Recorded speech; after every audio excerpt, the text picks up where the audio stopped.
ፍካሬ ዘጻድቃን ወዘኃጥኣን መዝሙር ዘዳዊት ሃሌሉያ። ምስጉን ነው በክፎች ምክር ያልሄደ፣ በኀጢአተኞችም መንገድ ያልቆመ፣ በዋዘኞችም ወንበር ያልተቀመጠ። ነገር ግን በእግዚአብሔር ሕግ ደስ ይለዋል፣ ሕጉንም በቀንና በሌሊት ያስባል። እርሱም በውሃ ፈሳሾች ዳር እንደ ተተከለች፣ ፍሬዋን በየጊዜዋ እንደምትሰጥ፣ ቅጠሏም እንደማይረግፍ ዛፍ ይሆናል። የሚሠራውም ሁሉ ይከናወንለታል። ክፉዎች እንዲህ አይደሉም፣ ነገር ግን ነፋስ ጠርጎ እንደሚወስደው ትቢያ ናቸው።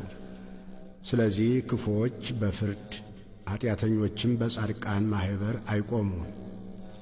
እግዚአብሔር የጻድቃንን መንገድ ያውቃልና፣ የክፉዎች መንገድ ግን ትጠፋለች።